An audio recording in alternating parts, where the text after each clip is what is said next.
So good morning, everyone. Last time we had completed our unit number 5. So today first we'll have a quick revision and then you are supposed to give your unit test for unit number 5.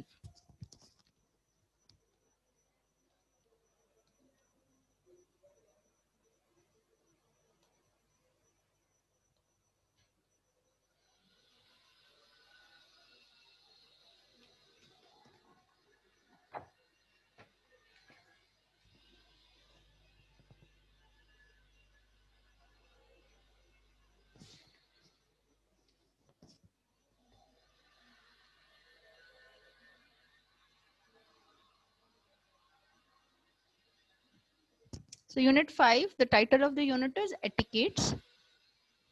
So we dealt first with the introduction of etiquettes. Etiquettes is actually a code of behavior or manners that you follow in a civilized society. The way you talk to somebody, the way you behave with somebody is also a part of etiquette. Then we went on to telephone etiquettes, which can also be considered or taken into account for mobile phone etiquettes. Telephone etiquettes would include the planning that you do before placing a call, then during the call and after the call. Let's say, what do you want to talk about? You always have a pen and a notepad ready. You need to jot down points in a way that uh, you don't miss out on what you actually have to discuss with someone. Try and keep the conversation as short as possible, because long elaborate conversations are not considered a thing while dealing in professional fields. Moreover, one should avoid calling from landlines, and if inevitable and you have to call from a landline, always make sure you leave your mobile number behind so that the other person can contact you. uh, Always one has to look for a quiet place before placing a call, and in case the call is disconnected in between, one should always have the etiquette or the manner to call back. Then etiquettes for foreign business trips, because things have become more global now. Foreign business trips have become inevitable part of any organization. One must learn about the culture of the place where one is traveling, learn a few phrases. Remember that though it is a foreign business trip, but it is a business trip, not a holiday, so you should keep it professional. uh, Learn how to greet and address people, and also sending gifts and souvenirs would be a good idea. One should also take care of the temporal practices of that particular country, like what kind of time do they look at. One must never criticize, and also be very careful with the social media. You should not breach any internet policies or laws, and you should also carry some gifts and souvenirs back for the people at your office, at your home. Then visits to foreign counterparts. It is very important to respect a foreign client's beliefs and cultural needs, and vice versa. But it is the host who has to make the guest feel comfortable by trying to put into action things that they do. So what do we do over here? uh, when we are dealing with people, though English is considered to be the lingua franca or the global language link, then also if you conduct business in the native languages, it gives a warm feeling to the person who is doing business with you.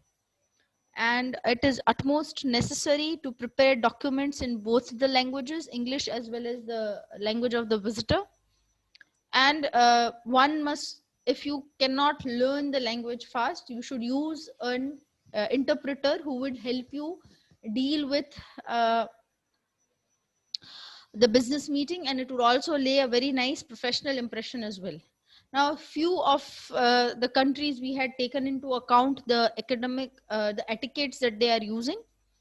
Like punctuality is one of the utmost rule, or it is the most important form of courtesy, be it any country. Then there are countries who prefer breakfast and lunch meetings, whereas there are other people who are very more formal, especially the Europeans. if you take the Europeans. Now, if you take the Dutch businessmen and businesswomen, they are also known as polyglots, which means that they speak several languages. They can speak and write, but and they can also conduct business over different languages. And we talked about the Japanese people, where we talked that giving gifts in pairs is important. And remember, you cannot have red greeting cards, because red is considered to be a funeral notice. A red card is a funeral notice, and that is what we take care of. Now, if you go on to Arab business persons, they are known for their warm-hearted greetings, and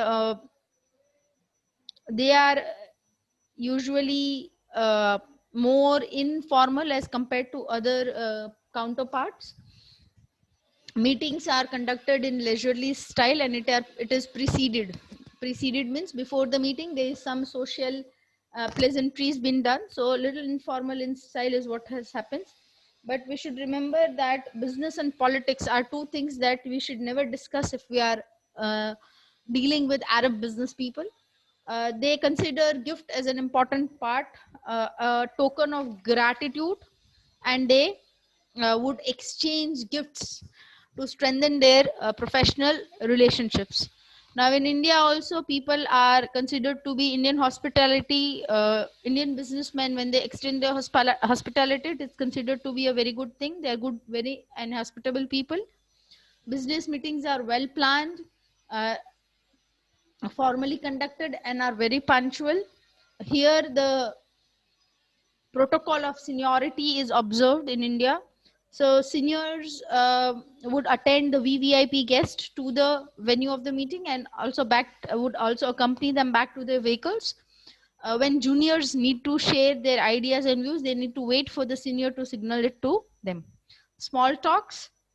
Small talks lead to big results. It is like an icebreaker that clears the way for more conversation.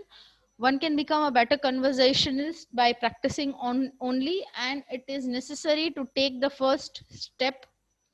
Though we say that silence is golden, but in today's world, silence is not considered to be golden, it is considered to be impolite. One must not wait for the host to introduce you formally to the people in the meeting. What one should do is one should come forward, take the first step, and start introducing oneself to the host. Then respecting privacy. Privacy actually is a word which it is having different and elusive meanings. So there are very different varied meanings, but if you take the simplest of the meaning, it means freedom from intrusion, or the right to disclose just what amount you want to disclose information to the public. Now, why do we have privacy over here? Because when you employ somebody, or when you are employed by somebody, certain personal information is a requirement over there. At times, you also have to disclose your information of your employees to other people, but it should happen with a fine balance, by respecting the privacy, right of privacy of the employees. So how do you do it? Whenever you disclose information, any information about your employees, you have to have a prior consent, and the employee should have the knowledge about it. Next, learning to say no. It is very important to learn to say no, because if you keep on saying yes to everything, you will overburden yourself, and that will in turn affect the quality of work that you produce. Because human beings are social animals and we depend more on reciprocity, we are habituated to say yes. So no does not come easily. So there would be situations where you wanted to say a no, but then you had to say a yes. Right. So what do you do when you want to learn to say no? First thing one should remember is you are not a bad or rude or selfish person when you say no. Why? Because saying no in the initial stages removes a lot of problems.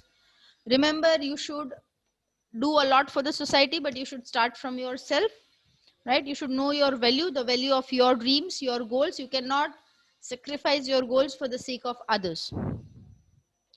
Thirdly, when you say yes, you should always try and think about this question first, that is it really worth the time? If yes, you say yes. If no, then you should not say a yes. Remember, one can always politely say a no by saying, thank you, you asked me, but I won't be able to do it, or I'm not interested in do it. Remember, you should never say, I'll think and I'll tell. It will only prolong the process and nothing more. Right? One should practice saying no, and always remember, do not lie, because if you lie, then you have to build up more lies to hide your one first lie. Instead, be frank enough and apologize, frank enough and say no at the immediate first moment only. Then time management means organizing time effectively and efficiently to allocate the right amount of time to the right task at the right place.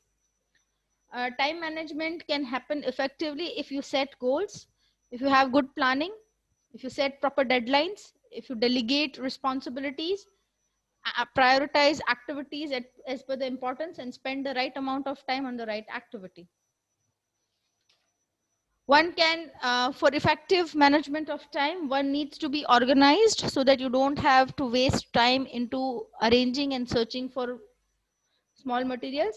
Then do not misuse time. Try to finish the work that has been assigned to, or that you have assigned to yourself, within the stipulated time, and better if you do it before the stipulated time. And lastly, you need to be focused. Focused work would prepare you to give quality output and complete your work within the deadline. So these were the topics that we dealt with in unit number 5, and this was our quick revision. Now we've got the unit test. Just give me a minute and I'll paste the quiz link for you, test link for you in the chat box.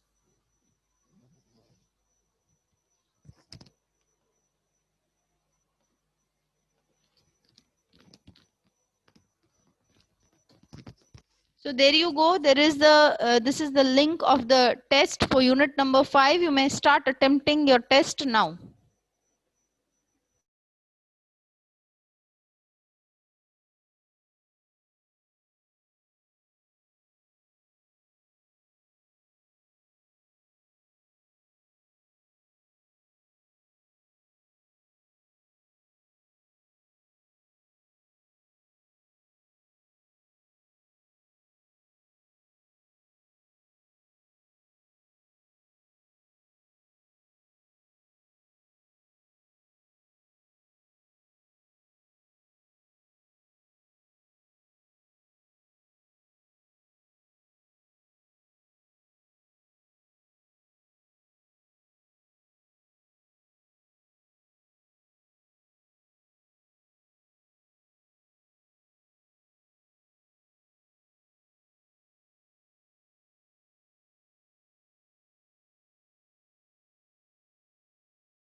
Well, it's good to see that everybody has completed the test. While you were taking your test, I've already marked your attendance.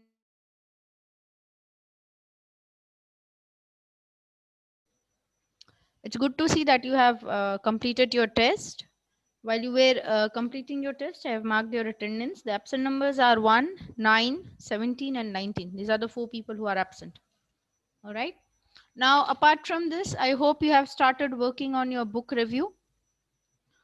On this Saturday, I'll be sending you the link where you have to upload your book review. Right, it is similar to the things that we have done for our engineering day activity, right? I send you a Google form where you have to write your name, your enrollment number, your class, and then you have to attach your book review in handwritten form.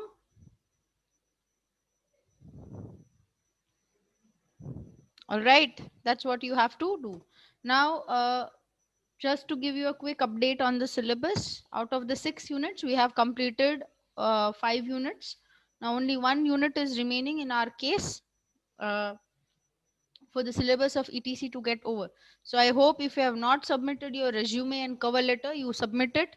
And the second thing that you should be working on would be your book review. Remember, you are supposed to submit your book review as well. I hope I'm making myself clear. I hope it is clear. Fine. So we call it a day over here. In the next session, we're going to start with unit number 6. All right. So fine. Thank you, class. Have a nice day. Thank you.